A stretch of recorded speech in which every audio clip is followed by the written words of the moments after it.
What's up, my dudes?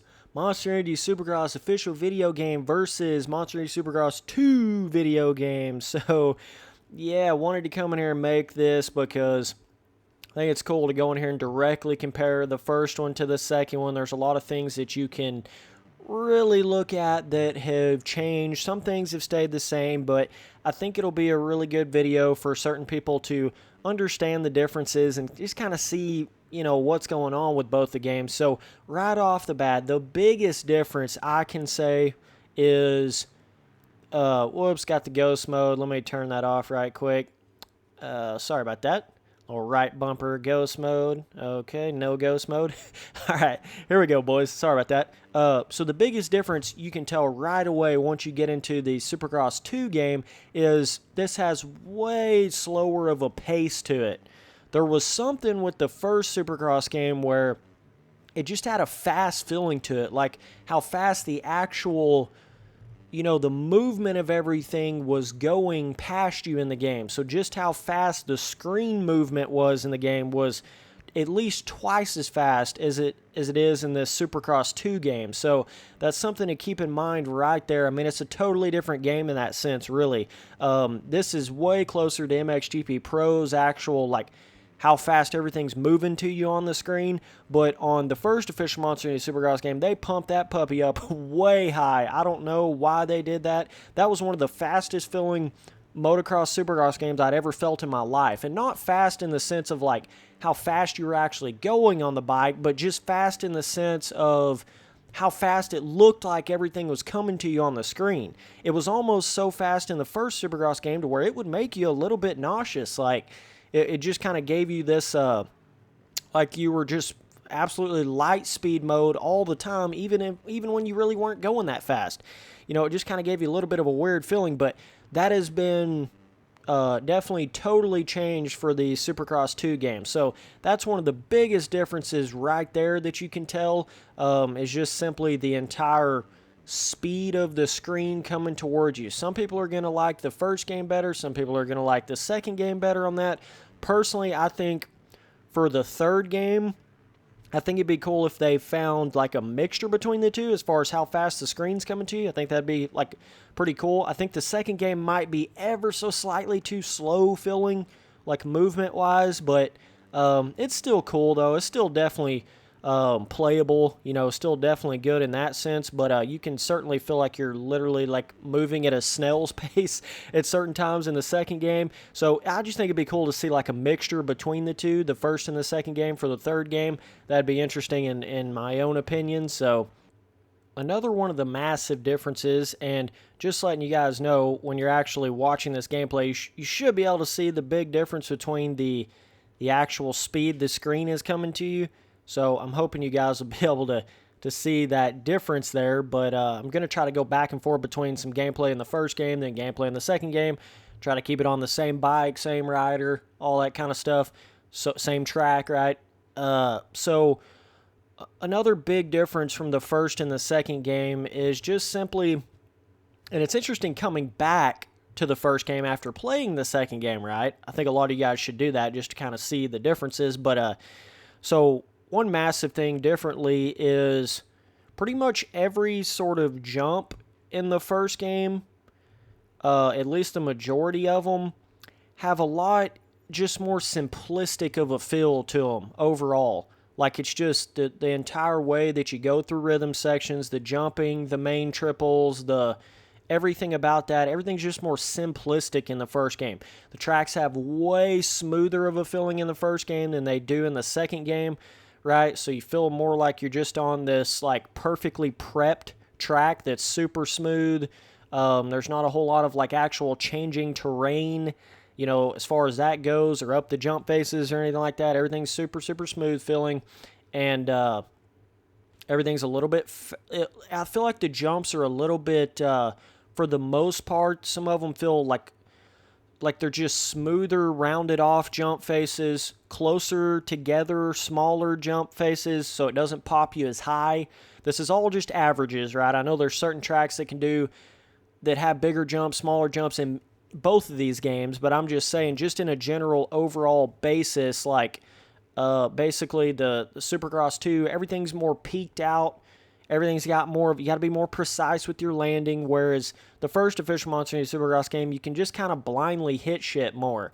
You know, you can just kind of come around a corner, not really have to worry too much about where you're landing something. There's nowhere near as much of that loss of momentum when landing something wrong in the first game as there is the second game.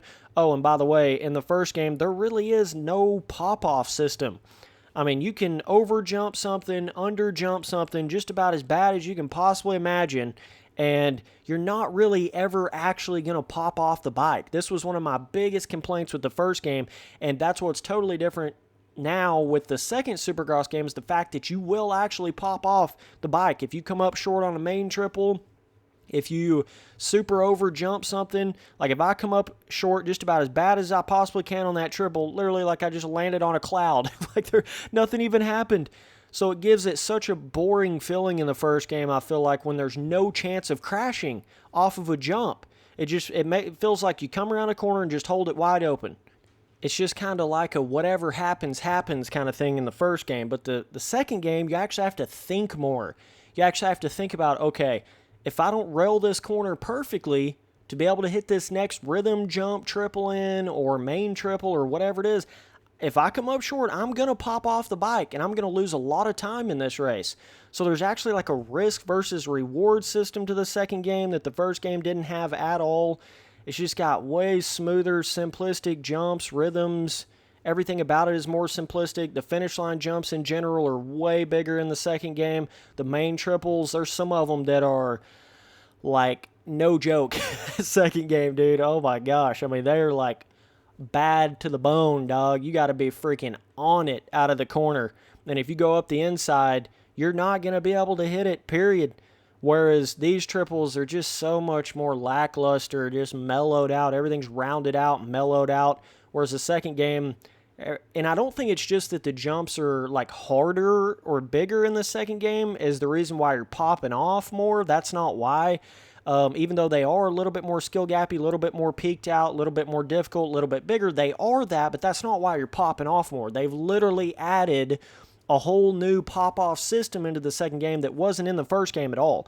It was actually kind of introduced into MXGP Pro where it was really, really janky, and they've kind of toned it down a little bit where you don't pop off as much in the Supercross 2 game as you did in MXGP Pro, but that's where all that comes from right there. So you can kind of get an idea of what's going on with that, but that's some of your biggest differences, and obviously with the second game, you've got way more of just a standard pre-made rut roughness filling on the track, whereas the second game, like I said, super smooth filling to it. So that's another aspect of it that feels very, very different in the second game as soon as you get into it.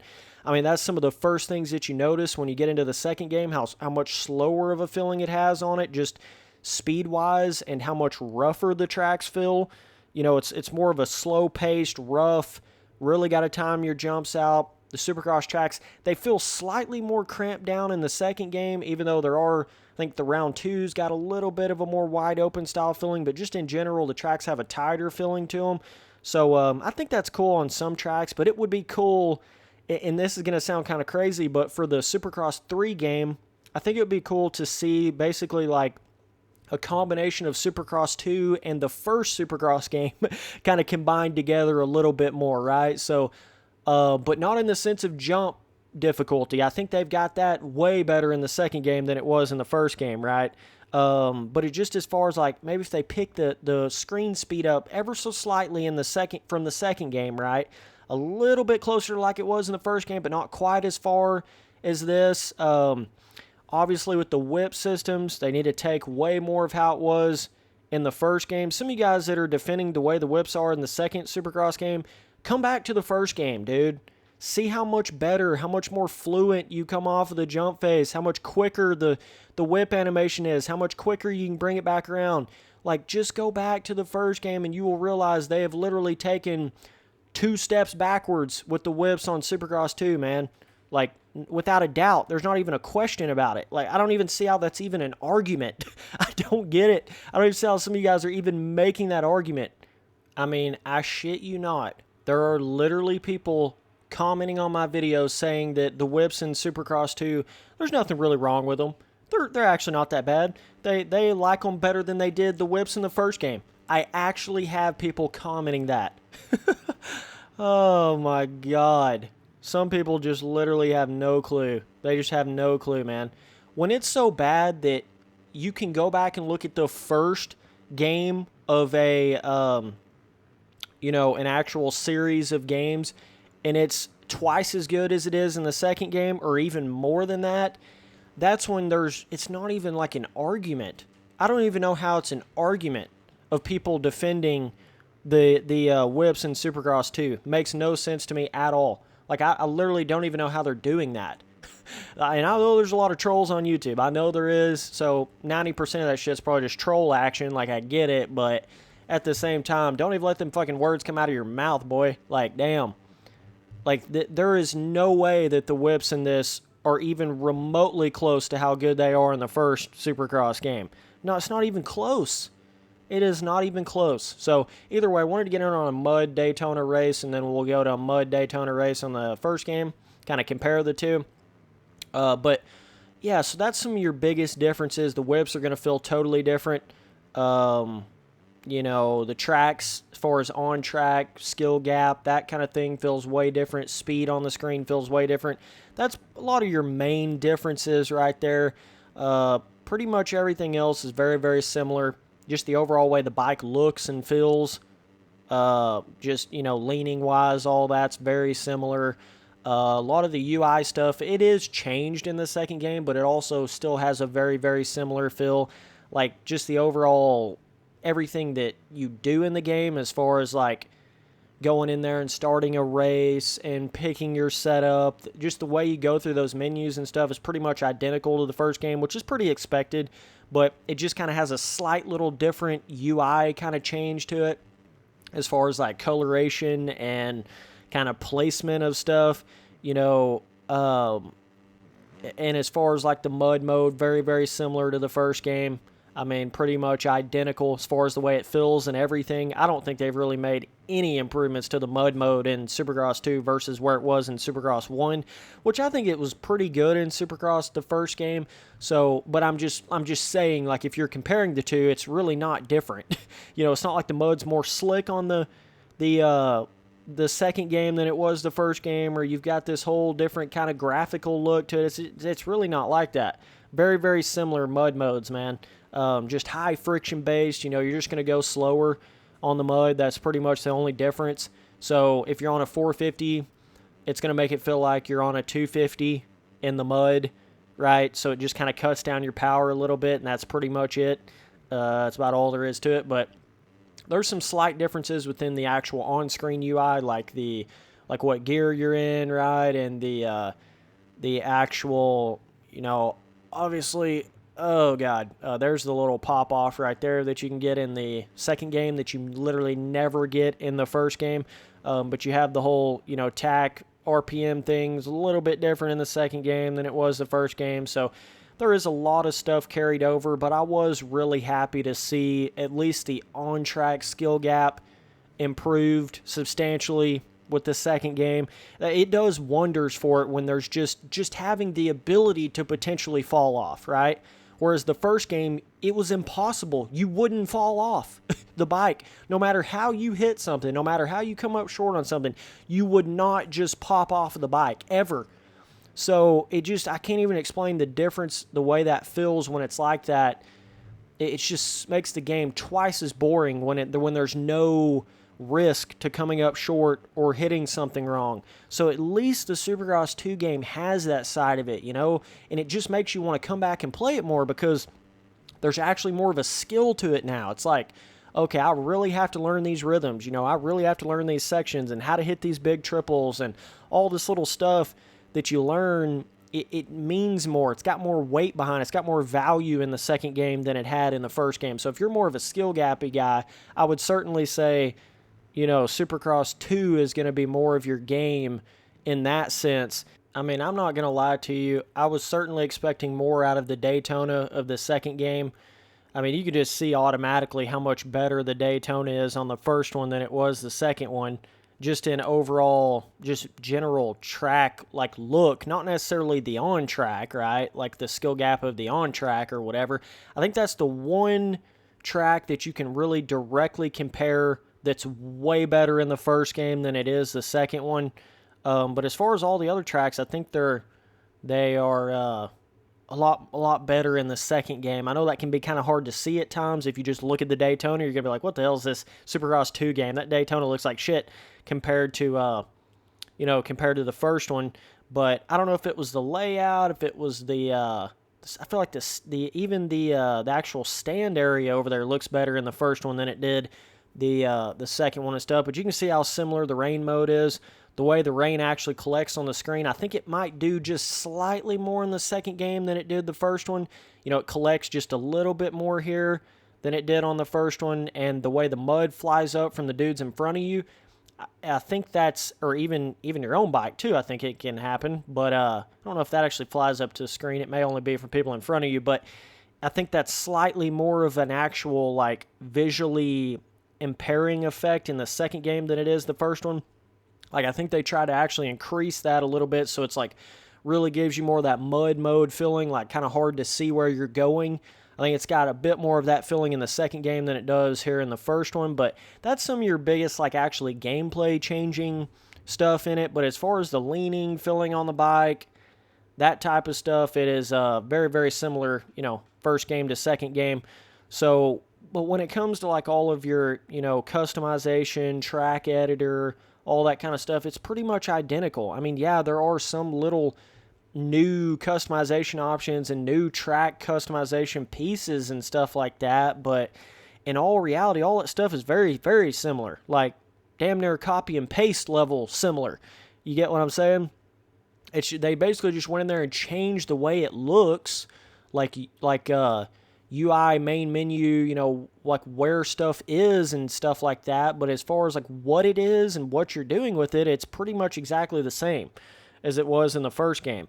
Very, very, very similar in that sense when you look at all that. So don't expect like a crazy different customization system or a crazy different track editor system in the second game than what it was in the first game. All that's very, very similar. So those are some of the more like exact aspects to it. Now the second game can certainly give you, and I talked about this in my review, and this was a little bit of a concern before the second game came out that I'd kind of noticed, but it just looks like the way they got the UI and the main menus and all that kind of stuff, I don't know, it's just not as visually appealing as the first game was. It just doesn't look as good, like main menu and all that kind of stuff. I don't know what it is about it, but the first game, like kind of where it shows your bike and your dude sitting on your bike and just the overall feeling of that, I just felt like it looked better in the first game than it does the second one. I don't know. The second one just looks different. Not really better, but just different. But the first game, it just feels a little bit better put together, a little bit more professionally put together. The second game just kind of looks like it was kind of, crumbled together as far as that goes.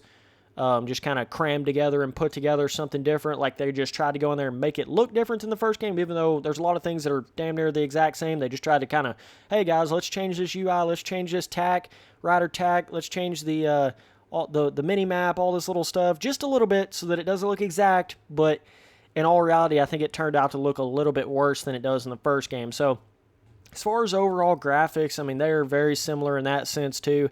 There's going to be certain people that'll say the first game has better graphics than the second one. I know it's going to sound a little bit weird, but I think the overall fidelity, depending on what kind of track you're on and certain stuff like that, it can look better in the second game at times, but it can also look worse in the second game at times. That's kind of where I'm at on it. Just all kind of depends, you know what I mean? Like which track you're on, if you got the rain mode on, if you're at nighttime or if you're at daytime time trial, all that little schmutz makes a difference on your graphical look. But I was expecting a little bit more out of the graphics in the second game. I'm just going to be completely honest with you, like I just was. Don't know any other way to say it. It is improved, I guess, in an overall sense, slightly, but I was expecting more of an improvement in that aspect of it, but it is what it is. So that's your your main comparisons between the first and the second Supercross game, man. They are not that different. The more I play the second game, the more I'm leaning towards it being just a 1.5, right? I know in my review I said it was more like a Supercross 1.7, right? But the more I play it, it's starting to become more of a realization of it being just a 1.5 game, which that's pretty much what you expect. That's what we all expected because they only spend 1 year on it, So it's not even like, they'd have to jump through hoops and a half to make it a full-blown second game, and that's just the issue that comes with making games so frequently and so quickly. You know what I mean? But just kind of is what it is. But yeah, if they took 2 years off to make their game, I think it would be more of that, actual second game or third game and not getting these like 0.5 games in there. But either way, appreciate you guys watching all the videos. Later, dudes.